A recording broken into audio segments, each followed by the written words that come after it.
We've been lied to about intelligence. Not by some secret cabal, just by the way school made it seem. High IQ, good grades, fancy words. In that world, a rock is dumb. A dog is kinda smart. A human with a degree is a genius. Cool story, but it's probably wrong because there's a much simpler definition of intelligence. And once you see it, you will never look at atoms, animals, or other people the same way again. Here's the definition. Intelligence is the ability to move towards something or away from something. That's it. Move toward good states. Move away from bad states. At the tiniest scale, reality already does this. Atoms move closer together under some conditions. They bounce apart under others. You heat something up, the particles go wild and spread out. You cool it, they calm down and huddle. Is that a PhD level intelligence? No. But it's a proto-intelligence. It's the universe's first draft of move toward, move away. Now zoom out. You put a plant near a window and it literally bends its whole body toward the sun. Give it poison, it withers. The plant doesn't think. It doesn't have a journal.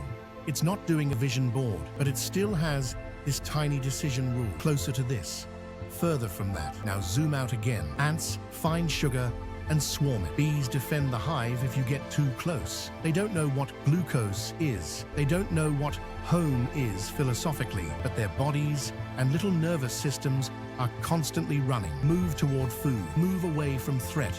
That is intelligence in low resolution. Now let's talk about your dog. Your dog has two kinds of intelligence. The first one is the same as the plant and the atom. Food smells good. Move toward. Fire is hot. Move away. That's what I'll call your now brain. The now brain asks one question. Does this feel better or worse right now? Simple, fast, powerful. But your dog also has something else. If you train it, it can sit and wait for a treat. It cannot eat the food until you say a word. It can tolerate worse now to get better later. That second piece is what I'll call the later brain. The later brain asks a different question. Does this move me toward a better future? So even in your dog, intelligence is already at least two systems arguing. Now brain, but snack. Later brain. Wait for the human noise, then bigger snack, plus head pats. Now let's stack it again. Humans. We are the same two systems, just on cheat mode. Your body is still mostly atoms doing crude move toward, move away. Hunger, thirst, horniness, comfort, pain. That's your goblin. I'm not calling it that yet. We'll get there. Your now brain wants dopamine in the next 5 seconds. Scroll, snack, hit snooze, buy it, swipe it. Junk food, online shopping. But then there's the later brain, the part that can imagine, if I don't eat like trash, future me might actually like his mirror. If I don't blow all my money, future me might not panic every month. If I say no to this fun chaos, future me might get a life I'm proud of. So here's the upgrade. Intelligence is not one number. It's the dance between your now brain and your later brain. And we can measure that dance at every scale. Atoms, tiny now brain only. Plants, now brain with some built-in patterns. Animals, now brain plus a little later brain.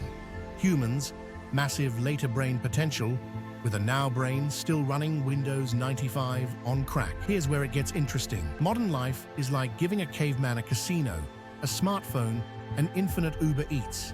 We wired the now brain for a world of scarcity and danger. We built a world of abundance and dopamine, so most people's intelligence looks broken.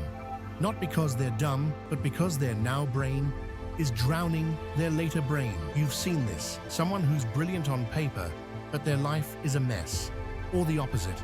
Someone who never went to college, but over 20 years, they quietly built a family, a business, a body, a community. Who's more intelligent? The one with the big abstract brain, or the one whose behaviors move steadily toward better states and away from worse ones over time? By our new definition, the second person is much more intelligent because their now brain and later brain are working together instead of fighting. Now zoom all the way out. You can look at entire civilizations this way. A culture that only worships the now brain becomes decadent and chaotic. A culture that only worships the later brain becomes cold and authoritarian. The sweet spot is when the system knows when to party and when to plan, when to eat the cake and when to cook vegetables, when to go to war and when to chill and build. So here's the punchline of episode 1. Intelligence is not a test score. It's not what you know. It's how well your now brain and later brain negotiate about what to move toward and what to move away from across time. Atoms have a tiny automatic version of it. Plants have a slightly fancier version.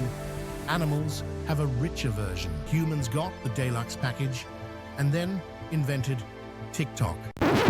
In the rest of this series, we're going to push this idea way further. We're going to talk about why your consciousness might just be what it feels like when these two brains argue. Why time itself might be a side effect of how actions want to line up with future states. How you can measure consciousness in your dog better than some professors measure it in humans. And why we might actually need a new kind of religion or ritual to keep our now brains from burning the whole thing down. I'm not asking you to believe any of this yet. Just try this lens for a week. Whenever you see anything move, from an atom in a science video to a person in traffic, ask yourself, what is its now brain moving toward or away from? What is its later brain moving toward or away from? If the answer is chaotic, the system suffers. If the answer is aligned, the system thrives. That's our starting point. This is a layman's hypothesis about the universe, and in the next episode, we're going to use it to break your idea of consciousness in half and put it back together in a way that actually matches real life. Thanks for watching. If you enjoyed this video and want to suggest topics to explore through the Vibenometry framework, leave us a comment.